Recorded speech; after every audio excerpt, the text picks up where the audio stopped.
Bearcats fans, what is going on? This is Neil Meyer with the Front Office News, here live in Arlington, Texas, where the Bearcats just fell just short to Alabama, where they fell 27-6 here at AT&T Stadium, home of the Dallas Cowboys in the Cotton Bowl, first playoff appearance. Overall, the Bearcats defense really stood tall today. They showed that they could compete with the powerhouse Alabama. Bryce Young finished with 20 for 28, I believe, 3 touchdowns, 1 interception to lead Alabama to the victory over the Bearcats. Alabama running back Brian Robinson was the talk of the day as he finished with 22 carries for 202 yards. And overall, Alabama's run offense was just too good to be stopped today here at AT&T Stadium. But overall, the Bearcats had the historic season. There's nothing to be ashamed of as they just fell short. But that was a great Alabama team, and even Coach Saban said it post-game. He said that Cincinnati deserved to be in the playoff, and they gave us all that they could handle. And for the Bearcats, what it means to hold a powerhouse like that too, just 27 points on a big stage like this, it means the world. And for the city of Cincinnati, the fans showed out. As many of you guys saw online, social media, the fans packed the stadium. And it was like, honestly, I believe that this fan base was louder than Alabama's side. Talking about the Bearcats now on the day, Desmond Ridder was 17 for 32 with 144 yards on the game.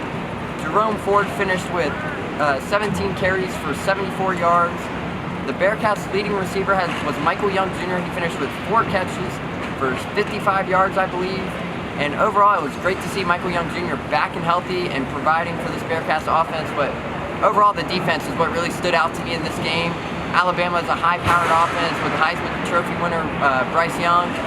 Outside, you have arguably the best wide receiver in all of college football, in Jamison Williams. And the matchup before the game was the talks between Sauce Gardner, Kobe Bryant versus the Alabama wide receivers. And overall, I think you could see that this Bearcats team and their cornerbacks, Kobe Bryant, Ahmad Gardner, they made themselves a lot of money today, to say the least. They held Jamison Williams to 5 catches, 62 yards, did not get in the end zone. Sauce Gardner still has never allowed a touchdown in his Bearcat career, over 3 years, his college career. As many of you guys know, he might go to the draft yet, and no one knows.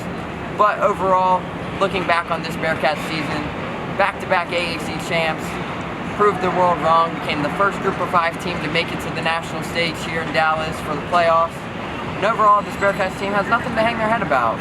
And post-game, I actually asked Coach Fickle about what it meant for this program in this city of Cincinnati. And honestly, you could see like he started to choke up in what he meant for this team. He said his wife was really going to embrace it and talk about what this team actually has meant for him. And overall, he said all 33 of these seniors, like that's what made this team so special, was a senior-oriented team. And he's very excited to be here, hopefully for a few more years, potentially finish his coaching career here.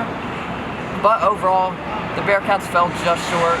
But on a big stage like this, making history on the season, they showed that they belong. On the defensive side, though, the offense just couldn't get clicking. Defense came up with a lot of stops early in the game, as it was a 10-7 or a 10-3 battle. They got an interception from Brian Cook, and overall, the Bearcats just couldn't capitalize after the great field position, as the Alabama defense was just phenomenal. As they really contained Will Anderson for the first half of the game, but then once he got that sack to start the second, or to finish off the first half, it was kind of when he sparked it live. He finished with 2 sacks, 5 tackles on the game, so he showed why he's one of the best defensive linebackers in all of college football. But for the Bearcats on defense, you saw a lot of great performances today. Darian Beavers made himself a lot of money, and he led the team with 10 tackles, 2 tackles for loss, and a sack. And right behind him was senior Brian Cook, who finished with 9 tackles, had the big interception at midfield to set the Bearcats up for some good field position. Deshaun Pace, the sophomore linebacker, finished with 9 tackles as well. You saw big days from guys like Ahmad, Sauce Gardner, Kobe Bryant. It was overall, like, this Bearcats team, this secondary, like, it showed why they're the best defensive back duo in the country. And I think the world kind of saw that today. But outside of that, the Bearcats had a fantastic season. And make sure you guys are checking out the Front Office News as we are live here at Arlington at AT&T Stadium. Make sure you guys check out the recap, check out some fire pictures from our photographer Brandon, and this is Neil Meyer. We are signing out.